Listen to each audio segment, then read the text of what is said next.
So this is the new Autophiles studio. Yeah. Still being built. Might be another year or two before we can start filming. Yeah, but at the moment nothing comes up here other than the Land Cruiser. Whoa, but the BMW is out here! What on earth? What on earth, man? What the hell did you do to your car? Shit, that guy really took his BMW up here. Mad, huh? Yeah, so you don't need an FJ Cruiser to come up. An E60 would have done the job. So I grew a moustache because I knew we were going to drive a manly car. A manly car. Autophiles, Verena. My dad's FJ Cruiser. FJ stands for Jeep. FJ Cruiser wasn't sold by UNW here. I don't think you can sell here, lah. I mean, the capacity. Well, Rotex wise is not too bad, to be honest. It's what, 2K? 2K plus a bit. It's not cheap, but it's not bank breaking. For a 4 litre, it's actually quite good. It is. But 4 litre, man, I mean, hardly you'll find market in Malaysia. A lot of times we don't get a lot of good stuff. It's the reality of things. But America also don't get a lot of good stuff. Nobody gets everything. So yeah, FJ Cruiser, when you first started talking about it, I had very little context. The only context I had was Mr. Regular's reviewer. He said what? It's both a simulacra and a simulation. Yeah. He didn't talk about the car at all! Watch the review here for the real deal about the FJ Cruiser. But we put a link to Mr. Regular. Because I think philosophically he has a few good points. He has an excellent point. Yeah. This car, to me, I didn't know where to place it. It's kind of like a Humvee of Japan. Yeah. You know, Japan, you know, with all their practical thinking, trying to deliver a competitor to something that is so un-Japanese, so excessive and unnecessary. And then a lot of other things came to mind, like you are getting American style SUV. A very, you know, it looks like nothing else. It looks more eye-catching than a Land Cruiser. It does. It looks more eye-catching than even a Range Rover, you could say. And the colour. Yeah. Every single FJ except the black and the white have funky colours. Light blue. Yellow. Yes. There's a green. I love the green. Oh my god. This orange, I don't think I've seen orange before. Currently availables are all orange in 2014. Okay. But it is in production for extremely long. Yeah, and apparently in the Middle East they're still selling it. 2 plants. One in Guangzhou, one in Japan. Guangzhou is manufacturing for the left-hand drive. They could be selling it in UAE and Saudi Arabia. In Japan, this was not made by Toyota. You know? This is actually made by Hino. Okay, I mean, assembled in a Hino plant. But Hino is fully owned by Toyota. It is. And it's their commercial. Yes. So it's like saying the Mercedes G-Class was made by Mercedes-Benz commercial vehicles. I think a lot of its core values suddenly started cropping up, and I started to appreciate its existence. But I don't think I am as enamored as you are with this car, because at the end of the day, it is very Toyota. As in, there's nothing extremely special about it. It's just the looks for Toyota is very special. And the engine is rather huge. That's my first impression. I quite love it, to be honest. But there's one thing I would like to add. You see, there was a period of time when a lot of American brands are going retro. I think it's about 10 years ago, some 10 plus, 10-ish. A lot of it didn't work because it was all style, no substance. But you don't see the same issue with FJ. FJ commanded significant respect. Beyond just skin deep retro image, it has genuine capability underneath. They started out with a genuinely good platform, which is a Prado, but they made it better because it has a shorter wheelbase. They kept the same width, and then they made it lower, has a lower center of gravity. So in a way, it is more off-road ready. It is often compared to the Jeep Wrangler in off-road capability. Some people prefer the Wrangler, some people prefer this car. Deep down, it was a genuinely capable off-roader with relatively okay on-road behavior. Okay, performance. I feel the power, I feel the torque. Especially when you're just taking off. You're not wanting. You really feel the 4 litre. Damn a lot. Yeah, it's the engine is not even trying. No. It's so smooth. It's just here we go. Let's just push it, and it actually starts moving faster than you expect. But then when you look at the speedometer, it wasn't that fast. Yeah, because 110 is more than halfway of your speedometer. The sensation of climbing is more than your actual climb. Correct. It's powerful, but it's not fast.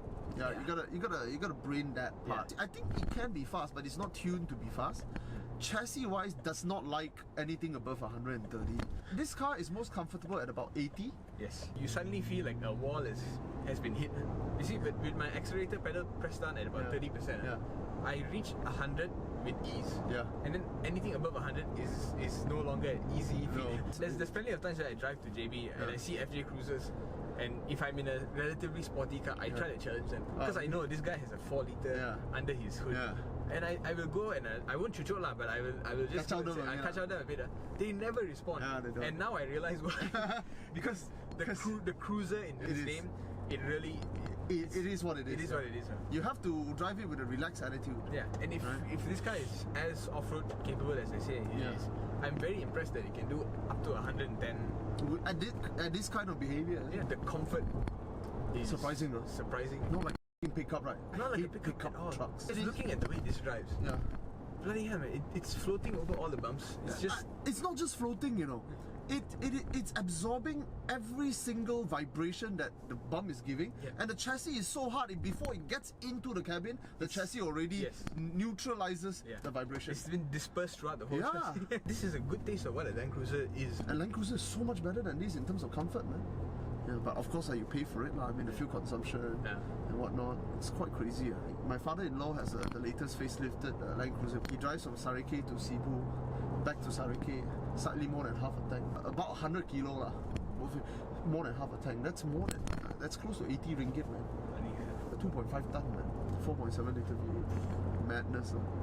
So actually, this is like a livable Land Cruiser. Very, very. The smoothness. Oh yeah. It's real. Real. The engine. Engine is never interrupting the cabin unless you push it. Unless you push it. If you treat it like how it's supposed to be treated, it never gets noisy. The gear shifts are seamless, man. This is a 5-speed auto. No? It's a 5-speed auto.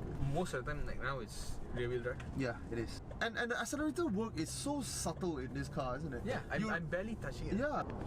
I like it lah. It's got a genuinely likable character. Yeah. What I like about this car is, you see a lot of luxury off-roaders. They pretend to be a bit too sporty. Oh yeah. You see the Vela and all that. Yeah. GLC, GLE, and I suppose even the X5, X6. Ultimately, you're working against physics. Physics, yeah, exactly. Whereas this car takes what is physically limiting it and then just works with it, you know? Yeah. Physically, the problem with this car is the weight and the aerodynamics. Yeah. So what you do is you just plonk a big engine. Yeah, make it cruise. Yeah, just let it cruise. Yeah. On the highway, it's just so damn fun to just drive it slowly. It's so comfortable. Yeah. Fuel consumption, if you're watching your wallet when it comes to pumping petrol, then this is not that type of car for you. It is quite high. So performance, I would say 4 out of 5. 4 out of 5. The reason I give it 4 is because it knows what it wants to do and it does it very well. I'll give it a 3.8 out of 5. A lot of modern, very capable off-roader has better on-road performance. But then they sacrifice in off-road performance. Design. To be honest, I felt that there a lot more design elements were put into this car than what Toyota is usually used to. Yeah, it feels like Toyota let the designers do what they want. There was one guy. That's why there's a YouTube video of one guy in Australia. They were testing this car in Australia and they interviewed him in English. And he replied in English, but of course in very Japanese English. And he was the designer. He was a designer, and you can see that he had a vision. He had a vision and he executed with his team. And some of it is very consistent, and this is very rare for a Japanese car. Consistency in design language. I think this car is the only car that will start from the inside. Now, first thing first, they remove all pretensions of luxury from the inside. Inside is all functional, 100% utilitarian. Everything is where it should be. The second thing is the use of material. Yes, there's a lot of cheap plastic, but it's extremely consistent with the floorboard. You look at the floor, it is fully covered in this kind of plastic that it was designed to hold out. It was what he said. You know, if you get mud in here, you take the car to a car wash and you use a pressure jet to wash the inside of the car. I'm like, what? What about the seat? Right? He said this seat fabric, that's why it's different from most Toyotas. This seat fabric was designed to be hydrophobic material. So you literally can hose it down and dry it under the sun for a few hours. You can't hose the entire top. It was the floorboard. It was hosable. And it's very consistent, the color coding of the outside and the inside. Yeah, this metal, plastic piece. Metal piece. It sounds like metal, but it's plastic. It's plastic. And then the inserts here, and then inserts at the back. Yeah. And then exposed part of the body, and you see it as part of the color. It's very consistent on the inside. It's not bad. It's not bad. But you can't run away from the cheapness of the plastic. No, you can't. It really does. Yeah. Not to say bother me, but it is something you have to deal with. Yeah. You have to live with the fact that it's a car you intend to hose down. I think that was the idea that to justify the cheapness. I prefer this to many Toyota steering wheel. I think it's a bit different, right? Well, they should have lah. They should make it a little bit better. Telescopic and tilt. Would be nice. Yeah. But I really like how this flat windscreen makes you feel. Oh, is it? It's very odd, right? It's odd, but it feels like military. Yeah. It's. I think they purposely went back to the old FJ. At some angles, it feels like you're watching TV. Yeah. You know? Some complaints regarding the visibility of the back, rear. Yeah, of the rear. I don't get it. I don't get it. I can see Yeah.